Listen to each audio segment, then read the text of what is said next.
Well, I moved to Nashville in 1978 with a band, but I come from a long ranching family tradition. So literally my great-grandparents homesteaded a ranch in Florida during the Civil War. So it goes way back. And then my dad had ranches in Wyoming when I was a kid. So the ranches here in Tennessee are really the extension of that legacy.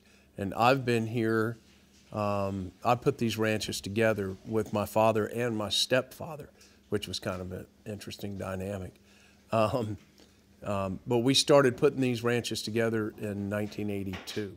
And now me and I live here, and we have Bella and Lola, who are 11 and 7.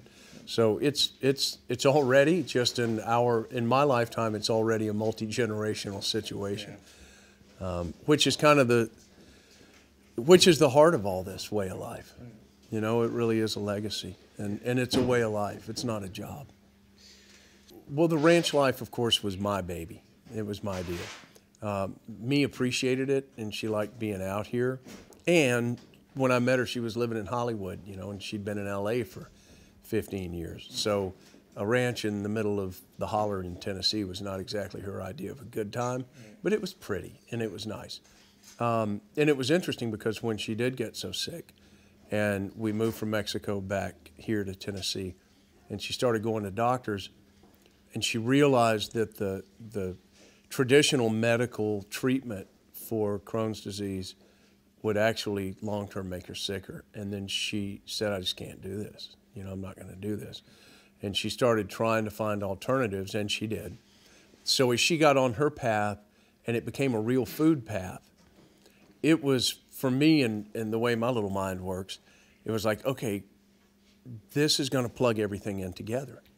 So, you know, my love and connection to the cattle and the horses and the sheep and the cowboy thing, having never grown gardens or anything at all really necessarily, I was really excited about it. And me got so involved in wanting to do the food movement and wanting to bring a community together, which is a big part of why I love this way of life, is that it's a community. It's a tribe. I was born into a tribe. My family was very tribal. It was like extended family. And then if you worked for my dad, if you worked for my family's people, then you were part of that tribe. And it's the same thing here. It's like this is literally a whole crew. It's a tribe. And so me's finding the path through real food to heal herself was the opportunity to create the organic farm. And not knowing anything about it myself, I realized I needed to find somebody that did. And fortunately, that person showed up, you know, and we just took off with it. I'm actually a senior at Murray State University. My major is animal science with an emphasis on animal nutrition.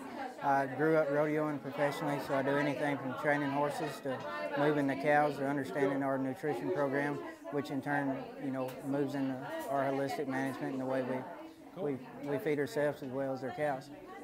The reason I'm here is I had food allergies my whole life, thyroid issues, hair falling out, and I changed my life through Whole Foods. I found this book. My mother-in-law has the same issue, was so inspired by it.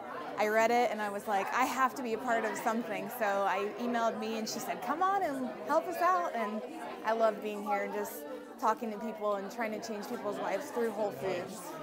My name is Andy Eager, and I'm here to learn more about cooking better, more healthy, try to get in better shape for my golden years that are coming up. I'm here to learn about healthy ways of eating and change my eating habits. Hi, I'm Lauren Williams, and I'm here today to support Me.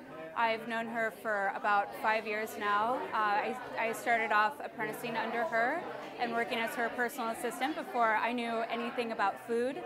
I've been working with Chef Nicole, Mee McCormick's sister. She comes out to my treatment center every Monday and teaches me how to cook for the past 6 months, and it's pretty much changed my life and helped me with my problems and just fixing my brain and my body, decrease cravings and things like that, and it's made a really big difference. Nice.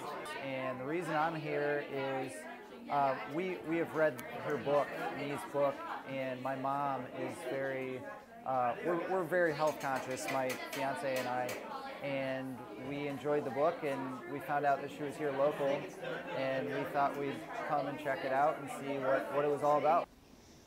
Feed horses, pigs, cows. Yeah. And let's see, how long you known the McCormick's? Whew, probably 20 years, probably. Yeah. Who's Steve? My boyfriend. Yeah. How long you guys been dating? 14 years. Yeah. How's it going so far? We ain't killed each other yet.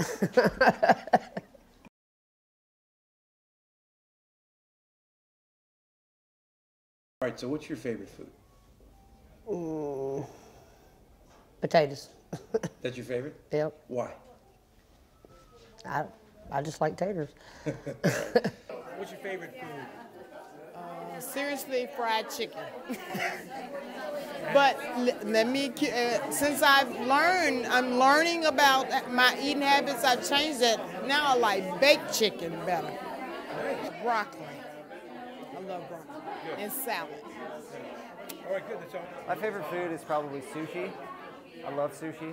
But learning how to properly cook grains and cook beans has been an absolute game changer for me.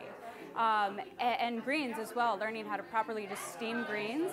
And I found so much comfort in even the simplest of dishes, you know, beans and grains and greens is such a fulfilling, satisfying meal. And knowing that I cooked it makes it so much better. Vegetables. What's your favorite food? Steak. I'm a meat and potatoes girl. Great. What's your favorite food? I really like the soups, and the pumpkin biscuit she made today is going to be scrumptious. My favorite food is a sweet potato coconut soup we cooked about 2 weeks ago, and it tasted like mother's milk. I mean, it was like ridiculous. So that was probably, and we had some sort of biscuit with it. I think it was like a pumpkin biscuit, very fancy and awesome and simple. It was amazing. Actually, soup, acorn squash soup is my favorite. Bud Light. Bud Light.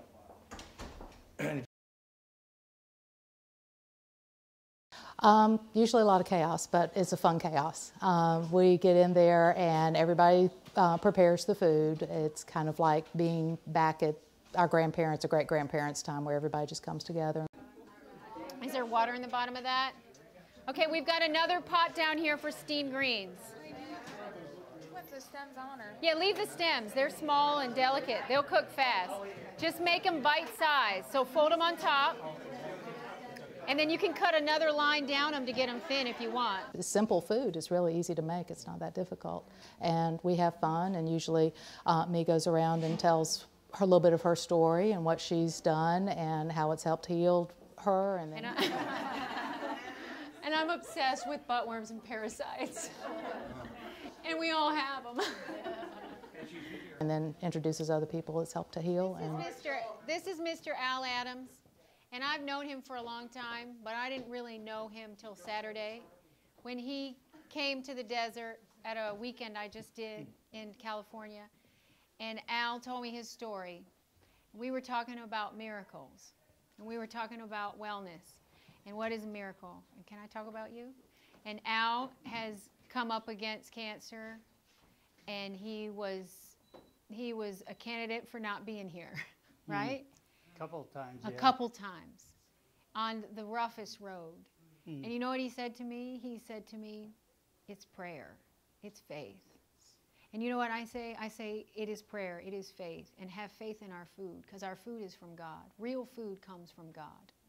Real food is unadulterated. Real food doesn't require pesticides. Real food doesn't require preservatives. Real food is faith. Amen. Amen. And Mr. Adams is one of my favorite people. It's helped to heal, and then we fix food together, and we eat, and we have fun. Nice.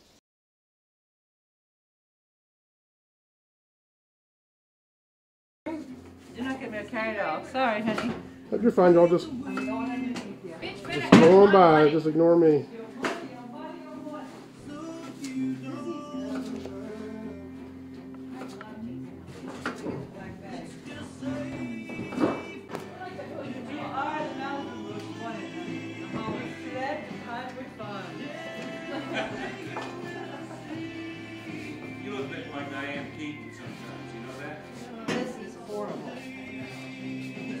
There we go. I love this, man. Working at the end of this. What the hell's going on with the baby? Working her beans. What the hell is going on with the baby? I am so throw down. Now we get to do some southern stuff. What do we do with this? Put a lid on that. That's going to be the one with only the homie. Those are the healing ingredients. Where do we need to put these? Just slide back. Right there. So I need some onion and some...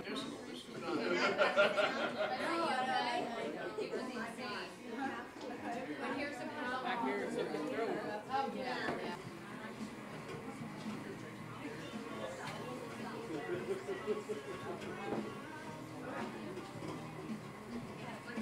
I drank too much sake. I'm not the one in the campaign. Okay, a little water. Just a little bit of water, baby girl, behind you. Nicole, is that all you're adding in there? Is just water? Just a little bit of, well, that one was just steamed greens with some daikon and some onion and garlic. And this one, I'm doing a little southern twist of it. So we had some really good bacon this morning for breakfast, and we saved the grease. So I am going to put a little grease in the bottom of here, a little garlic, a little onion, put greens in, and add just a little bit of water. Put the lid on, and probably 10 minutes you have greens instead of boiling them with a ham hock. Shake it for me, girl. Shake it for me, girl. Shake it for me, girl. Country girl, shake it for me, girl. Shake it for me, girl. Shake it for me. Country girl, shake it for me, girl. Shake it for me, girl.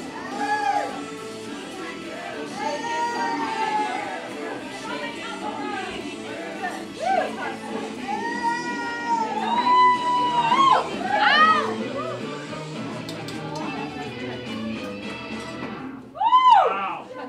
Now that's